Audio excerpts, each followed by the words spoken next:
Hello students, आज हम discuss करेंगे क्लास 11th का topic section formula from the chapter 3 dimensional geometry. वहाँ पे जो सेक्शन फार्मूला है वो हमने लोअर क्लास में डिस्कस किया हुआ है, बट ये 3 डायमेंशनल ज्योमेट्री यहाँ पे जो पॉइंट की फॉर्म है वो 3 कोऑर्डिनेट्स की फॉर्म है। 3 कोऑर्डिनेट में एक पॉइंट लिखते हैं, जहाँ पे वहाँ पे एक्स वाई कोऑर्डिनेट थे, अब यहाँ पे एक्स वाई जेड एक जेड इंक्लूड हो गया, ठीक है, 3 dimensional geometry. So let's discuss section formula. Section discuss तो हमने डिटेल में किया हुआ है लोअर क्लास में, बट अभी हम फार्मूला यहाँ पे कैसे लिखना है 3 डायमेंशनल ज्योमेट्री में और उसके बेस पे क्वेश्चन करते हैं, ठीक है। तो सेक्शन फार्मूला बोलते क्यों है इसको कि किसी लाइन को ये सेक्शंस में डिवाइड कर देता है, किसी लाइन को सेक्शंस में डिवाइड कर देना, ठीक है। तो that's why it's called section formula. तो जैसे कि हमारे पास एक लाइन सेगमेंट या एक लाइन ही बोल लो, लाइन सेगमेंट बोलते हैं कि जैसे ये देखो पी क्यू, किसी लाइन को, अब देखो ये लिख लिया मैंने x1 y1 z1, इसके कोऑर्डिनेट ये हैं और इसके x2 y2 z2, ठीक है। अब इस लाइन को एक पॉइंट है, इन दोनों पॉइंट्स के बीच में वो डिवाइड कर रहा है, ठीक है, किसी रेशो में। अगर मैं ये मान लूं कि यहां पे एक आर पॉइंट है, एक्स वाई जेड, सपोज कर लो ये आर पॉइंट है। अब ये जो आर पॉइंट है वो इस लाइन सेगमेंट पी क्यू जो लाइन सेगमेंट है हमारा, इसको 2 सेक्शंस में डिवाइड कर रहा है। 2 सेक्शंस में करे, 3 में करे, 4 में करे, तो उसी के अकॉर्डिंग हम पॉइंट्स निकालेंगे। अब एक पॉइंट एक लाइन को 2 सेक्शंस में डिवाइड कर सकता है। अगर एक और पॉइंट लगा दूंगा तो वो कितने सेक्शन में, 1 2 3 सेक्शन में डिवाइड हो गया, ठीक है। दैट मींस ट्राइसेक्ट में, ठीक है। ट्राइसेक्ट कोई वर्ड जहां पे अगर लिखो ट्राइसेक्ट, दैट मींस किसी लाइन को 2 पॉइंट्स जो है 3 सेक्शन में, 1 2 3 सेक्शन में डिवाइड करना है, वो ट्राइसेक्ट फॉर्म हो जाती है, ठीक है। पर अभी के लिए मैं सेक्शन फॉर्मूले के बेस पे चल रहा था।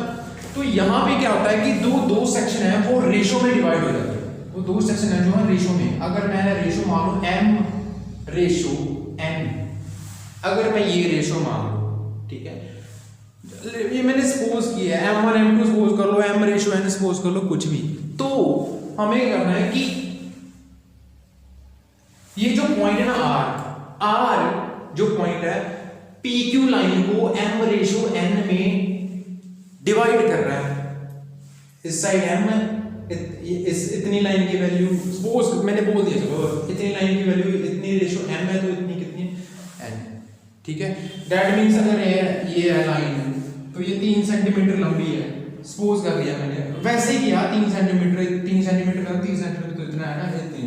तो अगर यहाँ पे इसको मैं कट कर दूं तो ये अगर मैं बोलूं ये 1 सेंटीमीटर है और ये 2 सेंटीमीटर है, तो ये हो गया डिवाइड 1 रेशो 2 में, फॉर सपोजिशन, ठीक है। तो ऐसे ही ये m रेशो n में ये जो r पॉइंट है ये इतना क्या है m और इतना क्या है n, जो m रेशो n में PQ लाइन को अगर ये पॉइंट डिवाइड कर रहा है तो find the coordinates of that point.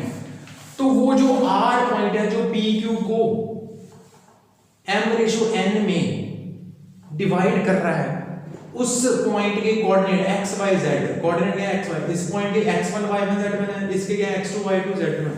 तो उस पॉइंट के कोऑर्डिनेट कैसे निकालने हैं, by using the section formula. ये है हमारा सेक्शन फार्मूला कि कोऑर्डिनेट फाइंड आउट करने होते हैं हमें, ठीक है, इस फार्मूले को यूज करके, ठीक है। तो वो कोऑर्डिनेट क्या होंगे, जब r के कोऑर्डिनेट निकालूंगा तो वो क्या है। अब देखो एक बात आती है इंटरनली डिवीजन और एक्सटर्नल डिवीजन। इंटरनल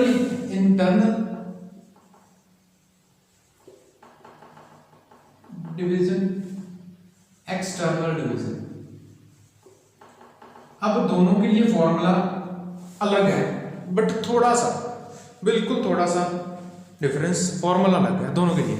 अब ये फॉर्मूला डिफरेंस क्या है, जब इंटरनल डिवीजन है तो m रेशो n तो फॉर्मूला लिखना कैसे है कि जब x की वैल्यू ये जो r कोऑर्डिनेट है, जो सॉरी r जो पॉइंट है जो p और q को m/n में डिवाइड कर रहा है, उसके पहले कोऑर्डिनेट लिखते हैं when r is a internal point, जो p q के बीच में पॉइंट है, कहीं भी हो इस लाइन में, कहीं भी हो इन बिटवीन p q, जब इंटरनली जब r पॉइंट p q के बाहर है या इधर है या इधर है कहीं भी है, अगर इधर है पॉइंट तो फिर उसको क्या बोलते हैं एक्सटर्नल डिवीजन। वो एक्सटर्नली बाहर से इनको डिवाइड कर रहा है, पी क्यू लाइन को बाहर से डिवाइड कर रहा है।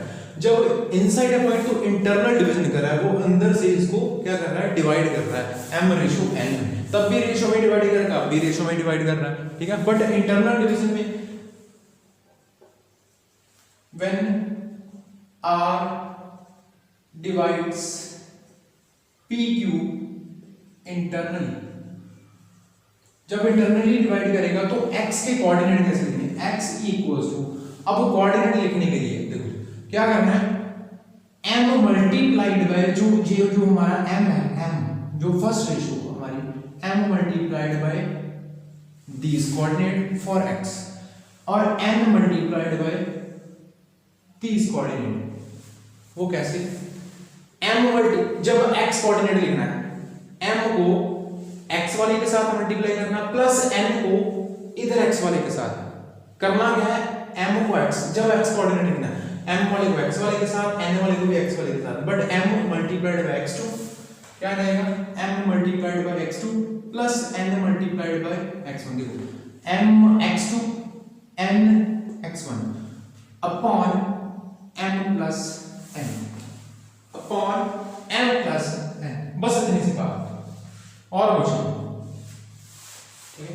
जब y कोऑर्डिनेट लिखना है मैंने इंटरनली की बात कर रहा हूं, तब m मल्टी जब y की बात करूंगा, जब अब x की बात की थी तो x वाले कोऑर्डिनेट मल्टीप्लाई हो रहे हैं m और n से, जब y की बात करूंगा तो फिर से प्रोसीजर होगी m मल्टीप्लाइड बाय y2 और n multiplied by y1, m y2 plus n y1 upon m plus n, ठीक है। जब z की बात करूंगा थर्ड कोऑर्डिनेट जो हमने लोअर क्लास में किया था, वहां पे पॉइंट फॉर्म था, क्या थी, दो कोऑर्डिनेट पॉइंट फॉर्म थी, टू कोऑर्डिनेट पॉइंट फॉर्म थी, अब थ्री कोऑर्डिनेट, तो z आ गया ना।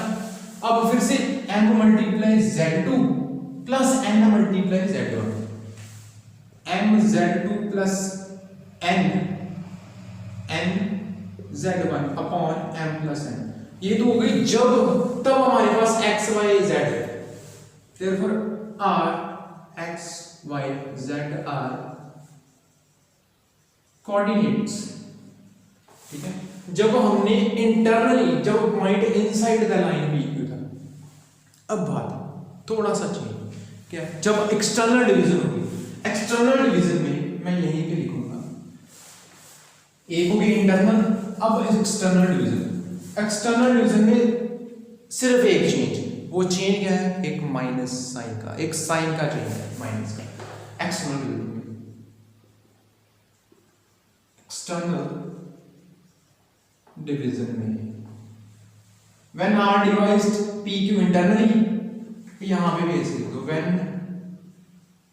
r डिवाइड्स pq एक्सटर्नली, वहां पे इंटरनली था, यहां पे एक्सटर्नली, तो करना क्या चाहिए, जो n है वो माइनस n हो जाएगा, बस इतना चेंज करना है, जो n है उसको क्या बोल देना, वहां पे नेगेटिव साइन लगा देना। अब क्या है, करना वही बात, करना वही, जब फिर r के कोऑर्डिनेट क्या आएंगे, फिर r के coordinate x equals to mx2 plus बनेगा तो ये प्लस n जो n था, जब देखो अब क्या करना है, m जो रेशियो है ना हमारी माइनस n, जो ऐसे आ जाएगा m रेशियो n था ना, अब m रेशियो माइनस n, बस नेगेटिव साइन लगा देना n के साथ, जहां पे नेगेटिव साइन n के साथ लगा दिया तो यहां पे क्या आ जाएगा, negative negative negative negative negative negative, जहां जहां पे n था n के आगे पॉजिटिव आ रहा था नेगेटिव आ रहा, तो क्या आएगा, अब देखो मैं बना के दिखाता हूं, देखो minus n multiplied by x1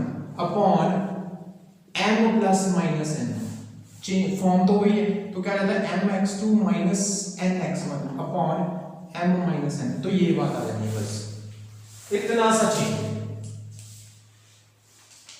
और कुछ नहीं, इतना सा change mx2 minus nx1 upon m minus n, यहाँ पे क्या था mx2 plus nx1 upon m plus n, तो फिर y के कोऑर्डिनेट क्या रहेंगे my2 minus ny1 upon m minus n। Multiplication तो वैसे ही हो रही है m वाले को, जो m फर्स्ट जो हमारी रेशियो है उसको इधर वाले पॉइंट से, जब x कोऑर्डिनेट फाइंड करना तो x वाले पॉइंट से मल्टीप्लाई करो, जब y कोऑर्डिनेट फाइंड करना तो y वाले पॉइंट से, तो z क्या आ जाएगा m z2 minus n z1 upon m minus n। तो ये हमारा, तो आप नोट कर लीजिए इसको पॉज करके, और एक क्वेश्चन करते हैं इसी के बेसिस पे, एक छोटा सा सिंपल क्वेश्चन इसी के बेसिस पे।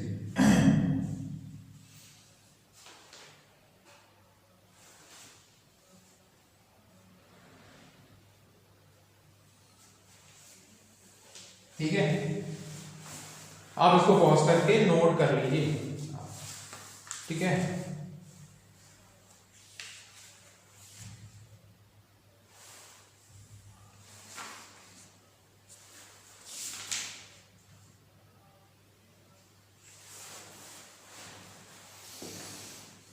अब देखो ये मैं रख कर रहा हूँ।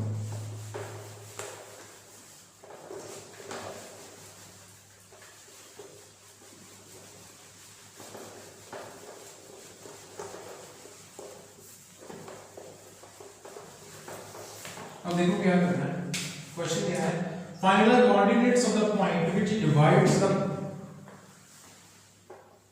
Find coordinates of point which divides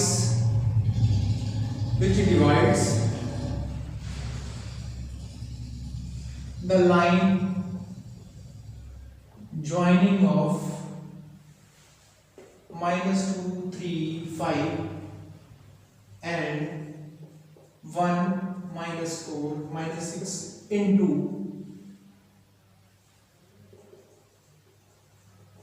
the ratio 2:3, number 1 internally, number 2 externally। ठीक है, फर्स्ट ऑफ ऑल ये दो पॉइंट्स हैं, ठीक है, तो मैं सपोज कर लूँ ये ऐसे पॉइंट्स, ठीक है, ये पॉइंट है, अगर मैं इसको सपोज कर लूँ -2 3, अब ये क्यों 1 -4 -6, तो हो रहा है कि ये जो find the coordinate of point, उस पॉइंट के कोऑर्डिनेट फाइंड करो जो इन दोनों पॉइंट्स की लाइन ज्वाइनिंग को, ये line joining these two point को डिवाइड कर रहा है इन द रेशियो 2:3। तो मैं यहाँ पे मान लेता हूँ यहाँ पे पॉइंट, तो ये हमारी आगे रेशियो 2:3, तो जो पॉइंट है उसको r मान लेता हूँ, तो r क्या है x y z, तो इस कोऑर्डिनेट फाइंड करने, तो डिवीजन रेशियो क्या है 2:3, जहां पे m रेशियो है था वहां पे 2:3 आ गई। Let p x y z the point divides, क्या लिखेंगे, let r x y z be the point which divide the line। ठीक है, तो first of all internally line internally in ratio 2:3, जब इंटरनली डिवाइड कर रहा है तो कोऑर्डिनेट क्या आएंगे, कोऑर्डिनेट x कोऑर्डिनेट क्या आएगा, x कोऑर्डिनेट अभी बता रहा 2 multiplied by these points and 3 multiplied by these points। तो जब x की बात करूंगा तो 2 multiplied by the x coordinate, तो x कोऑर्डिनेट कौन से है, जो फर्स्ट वाले जो पहले कोऑर्डिनेट है वो x कोऑर्डिनेट है, ठीक है, जो दूसरे हैं वो y कोऑर्डिनेट, जो तीसरे हैं वो z कोऑर्डिनेट। तो क्या आ जाएगा मेरे पास 2 multiplied by 1 plus 3 multiplied by -2, और नीचे m प्लस n 2 प्लस 3, तो 2 प्लस 3, तो क्या आ गया मेरे पास 2 - 6 अपॉन 5, तो मेरे पास आ गया -4 अपॉन 5, तो ये आ गया x कोऑर्डिनेट। ठीक है, अब y की बात करना, फिर 2 multiplied by the Y coordinate यहाँ पे क्या है -4 प्लस 3 मल्टीप्लाइड बाय 3 अपॉन फिर से m plus n 2 plus 3 ratio नीचे जो है ऐड रेशो करो तो क्या गया -8 प्लस 9 अपॉन 5 तो कितना आ गया 1/5। ठीक है, अब z कोऑर्डिनेट की बात करूंगा तो 2 multiplied bye -6 plus 3 multiplied by 5 2 plus 3 तो -12 प्लस 15 अपॉन 5 तो कितना आ गया मेरे पास 15/3/5। ठीक है, अब ये कोऑर्डिनेट कौन से आ गए जब ये r के कोऑर्डिनेट हैं x y z, जब जो r कोऑर्डिनेट था जो r पॉइंट था वो इंटरनली डिवाइड कर रहा था। देयरफॉर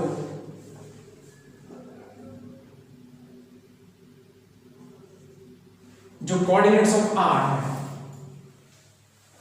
r जो हमारा कितना आ गया -4/5 1/5 3/5। ठीक है, जो इंटरनल डिवीजन के लिए। अब सेकंड पार्ट हमारा, ये तो फर्स्ट पार्ट हो गया। ठीक है, तो अब second part, when r divides line in ratio 2:3 externally, जब एक्सटर्नली तो एक्सटर्नल में हमने क्या करना है, जो 3 था वो -3 कर देना। यहां पे हम क्या करेंगे -3 तो यहां पे -3 कर देना, बस एक्सटर्नल डिवीजन में इतना सा चेंज। तो चेंज, तो अब r के कोऑर्डिनेट तो वही है x y z d में सीधा लिख लिया बोले। अब x कितना आ गया 2 मल्टीप्लाइड बाय 1 प्लस, अब देखो नेगेटिव लगाया वहां पे तो करूंगा तो मैं ऐड ही। ठीक है, तो इसको क्या करूंगा, जब हमने लिखे थे जो x कोऑर्डिनेट तो क्या था, क्या आया था हमारे पास m multiplied by x2 plus -n multiplied by x1 upon m plus -n, तो m -n आ जाता था। तो वही बात है मैं यहाँ पे लिख रहा हूँ। ठीक है, तो कोई ऐसा कोई प्रॉब्लम नहीं है, कोई ऐसी बात नहीं है। अब नहीं तो ऐसे भी नहीं, तो देखो जब मैंने बोल ही दिया नेगेटिव लगाना तो नेगेटिव लगा के कर लो क्वेश्चन, तो वही बात आएगी वही। देखो आंसर कोई प्रॉब्लम नहीं है। तो मैंने तो चलो ठीक है, मैंने ये बोला कि यहाँ पे क्या आ रहा है मेरे पास m -n। ठीक है, तो यहाँ पे आ रहा है nx1, ये आ रहा है ना, तो कोई बात नहीं, नेगेटिव लगाने की बजाय यहाँ पे बस जो पॉजिटिव था वहां पे नेगेटिव कर दो, कोई प्रॉब्लम नहीं है। एक्सटर्नली में था तो नेगेटिव कर दिया। अब देखो नेगेटिव हो गया तो negative 3 multiplied -2 3 multiplied by -2 upon 2 -3, वही बात है m -n आ रहा था 2 -3 आ गया। ठीक है, तो अब क्या बनेगा, देखो 2 3 2 का 6 माइनस प्लस 6 अपॉन -1 तो कितना आ गया 8 अपॉन -1 तो आ गया -8। ठीक है, तो y कोऑर्डिनेट कितना आ गया 2 मल्टीप्लाइड बाय -4, नेगेटिव लगाना है ना, जहां पे m x2 प्लस था यहाँ पे प्लस इंटरनली मिले, तो एक्सटर्नली में क्या आ रहा है नेगेटिव आ रहा है। तो और कुछ नहीं, यहाँ पे नेगेटिव मत लगाओ, कोई प्रॉब्लम नहीं, यहाँ पे डायरेक्टली हम नेगेटिव शो करें। ठीक है, तो -3 मल्टीप्लाई 3 मल्टीप्लाइड बाय 3 तो 2 -3 फिर से आ गया, तो -8 और -9 तो कितना आ गया -17 9 और 8 17 -1 तो 79।